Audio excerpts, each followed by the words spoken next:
লক্ষ্মীপুরে বিএনপি ও জামায়াতের মধ্যে সংঘর্ষের ঘটনার ২৪ ঘন্টার মধ্যেই শান্তি বজায় রাখার আহ্বান জানিয়ে যৌথ সংবাদ সম্মেলন করেছে দুই দল। ৯ ফেব্রুয়ারি সোমবার সন্ধ্যায় লক্ষ্মীপুরের রায়পুর শহরের একটি রেস্টুরেন্টে কেরুয়া ইউনিয়ন বিএনপি ও জামায়াতের উদ্যোগে এই যৌথ সংবাদ সম্মেলন অনুষ্ঠিত হয়।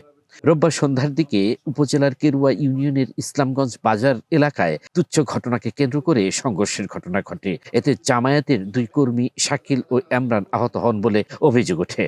তাদের অবস্থা গুরুতর হওয়ায় তাৎক্ষণিকভাবে উপজেলা স্বাস্থ্য কমপ্লেক্সে ভর্তি করা হয়। এদিকে একই ঘটনায় ইউনিয়ন বিএনপির পক্ষ থেকেও তাদের কয়েকজন নেতাকর্মী আহত হয়েছেন বলে পাল্টা অভিযোগ করা হয়। ঘটনার পরপরই ছাত্র শিবির ও বিএনপি পাল্টাপাল্টি বিক্ষোভ মিছিল করে।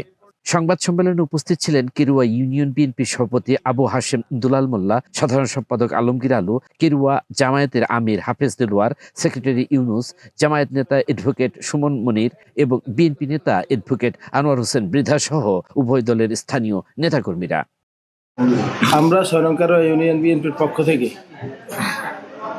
আমাদের মিঠু ভাই এবং আমাদের অ্যাডভোকেট আনোয়ার সাহেব এবং আমাদের সাধারণ সম্পাদক আলমগীর হোসেন আলো, আমরা শহরে থানার মধ্যে এবং জামাতের আমির সাহেব, উপজেলা আমির সাহেব, ইউনিয়ন আমির সাহেব, আমরা সবাই ওখানে এই থানাতে যখন গিয়েছি তখন ওসি সাহেব আমাদেরকে দুই পক্ষকেই মিসফিল করছে।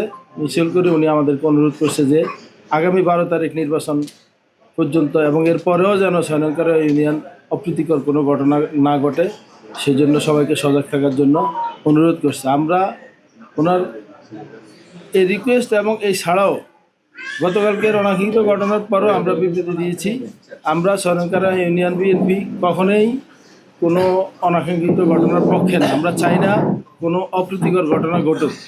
আমাদের গতকালকে যে ঘটনা ঘটেছে এই ঘটনার প্রেক্ষিতে আমাদের শরণকাররা অনেকটা উত্তপ্ত ছিল। আমাদের দুই দলের শীর্ষস্থানীয় নেতৃবৃন্দর হস্তক্ষেপে এবং আমাদের ওসি সাহেবের আন্তরিকতায় আজকে বিষয়টি একটি চূড়ান্ত সমাধানে গেছে এবং কিছু শর্ত পেন্ডিং আছে। যা হোক, আজকে এই যে একটা সৌহার্দ্যপূর্ণ একটা সম্পর্ক এবং যেই উত্তেজনাটা ছিল কালকে পর্যন্ত ফেসবুক খুললে এই বিষয়টা আমরা দেখছি এবং মনে হচ্ছে যে এটা থেকে হয়তো আরও বিশাল কোনো কিছু হওয়ার সম্ভাবনা আছে। কিন্তু এই যে একটা ঘটনা, এটা সারা বাংলাদেশের জন্য আমি মনে করি একটা মেসেজ যে আমরা চাইলে আমাদের এলাকা, আমাদের এই উপজেলা, আমাদের স্থানীয় রাজনীতিকে কতটা সুন্দর করে তুলতে পারি। আজকে আমরা যারা সামনের সারিতে বসে আছি তাদেরকে দেখে বোঝা যায় যে আসলে আন্তরিকতাটা হলো সবচেয়ে বড় জিনিস। ভোটকে কিভাবে উৎসবে পরিণত করা যায় এবং ভোটকে কিভাবে উদযাপন করা যায়, আজকে এখান থেকে আমি মনে করি সারা বাংলাদেশ একটা এই শিক্ষা নিতে পারে যে আমরা কিভাবে আগামী 12 তারিখ ভোটটা করব এবং ভোটটাকে সুষ্ঠু করার জন্য আমরা কিভাবে উভয় দল শান্তিপূর্ণভাবে অবস্থান করতে পারি। এই বিষয়টা আমি মনে করি এটা শুধু আজকে রায়পুরের এই সমাধানের বিষয়, এটা সারা বাংলাদেশের জন্য একটা মেসেজ হয়ে থাকবে যে আসলে আমরা চাইলে আমরা আমাদের এলাকাকে সুস্থ এবং সুন্দর একটা শান্তি শৃঙ্খলা পরিবেশ বজায় রাখতে পারি। আমরা নির্বাচন সুষ্ঠু করার জন্য দৃঢ় প্রতিজ্ঞাবদ্ধ হয়েছি এবং আমরা আশা করি আমরা আমাদের কর্মী বাহিনীকে সংযত রাখার আপ্রাণ চেষ্টা করব, ইনশাল্লাহ থাকবে।